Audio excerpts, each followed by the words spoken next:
பாமக பொதுக்குழுவில் அன்புமணி ராமதாஸ் பேசி வருகிறார். அந்த காட்சிகளை பார்க்கலாம்.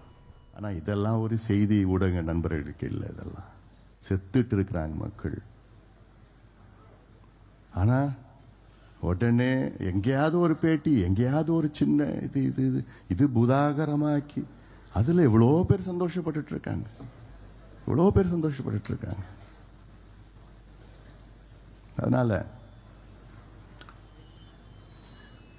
நீங்க தைரியமா இருங்க, நம்பிக்கையோடு இருங்கள். நான் இருக்கிறேன், உங்களுக்காக நான் இருக்கிறேன். உங்களை என்னைக்குமே நான் விட்டு கொடுக்க மாட்டேன், என்னைக்குமே உங்களை நான் விட்டு கொடுக்க மாட்டேன். காரணம் நீங்கள் போராளிகள், ஒவ்வொருவரும் நீங்கள் போராளிகள். நான் உங்களில் ஒருவன். நான் ஏதோ மேடையில் இருக்கிற மட்டும் இல்லை, நான் அங்கே எனக்கு ஆசைனா நான் அங்கே கீழே உட்காரணும் உங்க கூட. அதுதான் என்னுடைய நோக்கம், என்னுடைய ஆசை. நான் இந்த நேரத்தில் இன்னைக்கு உங்களை வழி நடத்தணும், நல்ல வழியில் வழி நடத்தணும். அடுத்த கட்டத்துக்கு நாம் செல்றோம், நம்முடைய இலக்குகளை அடைய வேண்டும். அந்த நோக்கம்தான். ஒரு சில முன்னோடிகள் கூட என்கிட்ட வந்து, ஐயா ஏன்யா பேசக்கூடாதா, பேசினா சரியா போயிடுமே. எல்லாருடைய மனசுல இருக்குதான், நிச்சயமா அது நியாயமான கேள்விதான். பேசிட்டா என்ன, பேசாம என்ன இருக்கு. நான் ஒரு முறை 2 முறை கிடையாது, 40 முறைக்கு மேல நான் பேசியிருக்கிறேன். நான் பேசாமலாம் இல்லை, நேத்து கூட நான் பேசியிருக்கிறேன். நான் எல்லாரையும் வச்சுக்கிட்ட குடும்பம் வச்சுட்டு பேசிட்டு இருக்கிறோம். உறவுகள், நண்பர்கள், தெரிஞ்சவர்கள்,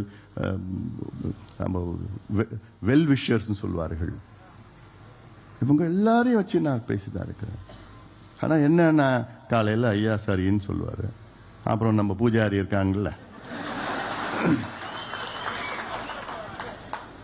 இவனுங்க போய் அங்கே போய் இல்லை அப்படின்னு சொன்னோன்னே அடுத்த நாள் காலையில் இல்லை நான் அப்படி சொல்லலைன்னு சொல்லி, அப்புறம் 3 நாளுக்கு அப்புறம் மறுபடியும் பேசி கெஞ்சி இல்லை என்ன, நான் எனக்கு என்ன வேணும், எனக்கு ஐயாவோட மானம் மரியாதை அதுதான் நமக்கு. அதை விட நமக்கு என்ன இருக்குது?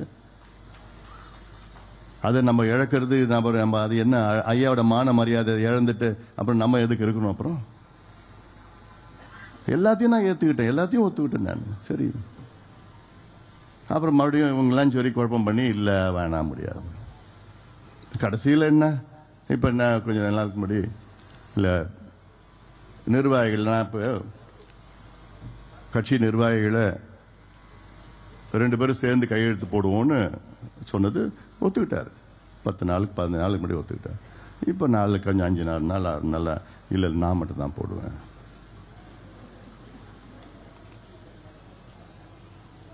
அது நான் என்னால் நிச்சயமா ஒத்துக்க முடியாது, நிச்சயமா ஒத்துக்க முடியாது.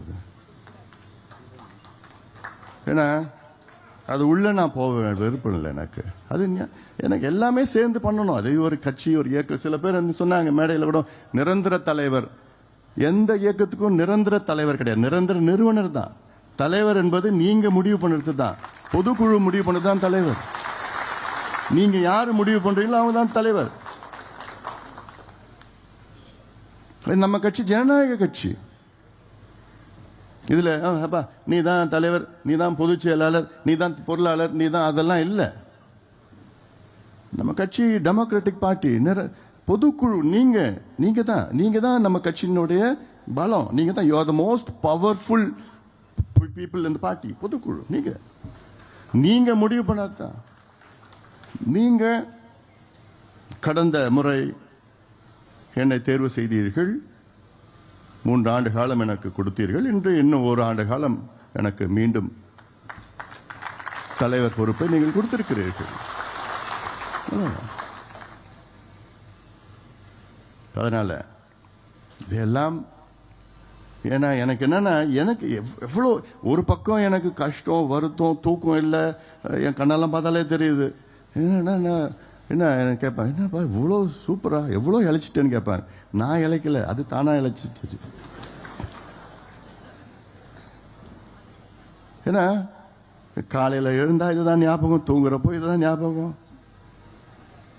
என்னடா சில நேரத்தில் என்னடா நம்ம பண்ணிட்டு இருக்கிறோம், என்ன யார் கூட இந்த நேரத்தில் களத்தில் திமுகவை எதிர்த்து எவ்வளோ நம்முடைய கோபம், வேகம், உணர்வு, உழைப்பு, ரத்தம் எல்லாமே அவங்க எதிர்த்து அவனை விரட்டி அடிக்கணும்னு அந்த வேகத்தில் நம்ம இருக்கணும், இன்னைக்கு களத்தில் இருக்கணும்.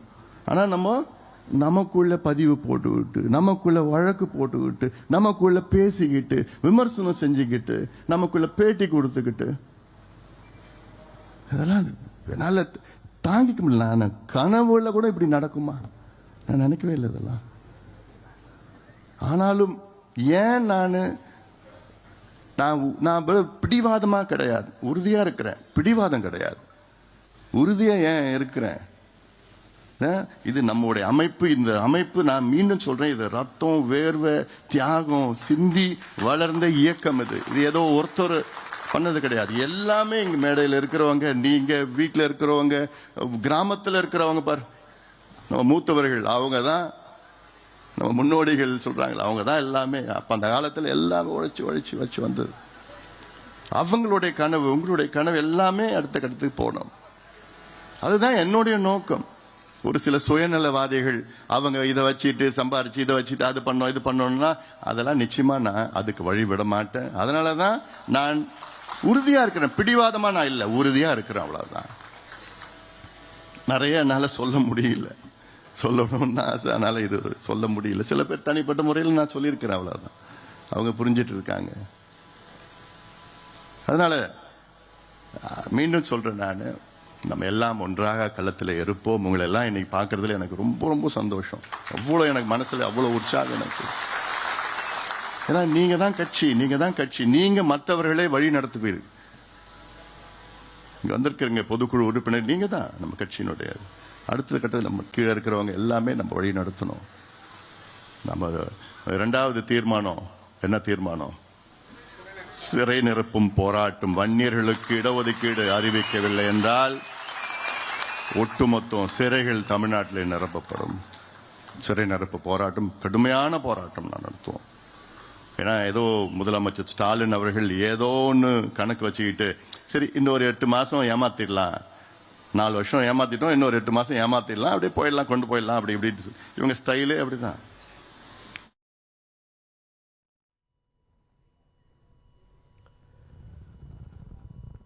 பாமக பொதுக்குழுவில் அன்புமணி ராமதாஸ் பேசி வருகிறார். அதில் குறிப்பாக 40 முறைக்கு மேல் சமாதானம் பேசியிருக்கிறோம், ஆனால் இன்னும் சமாதானம் ஏற்படவில்லை அப்படின்னு விஷயங்களை தொடர்ந்து பேசி வருகிறார்.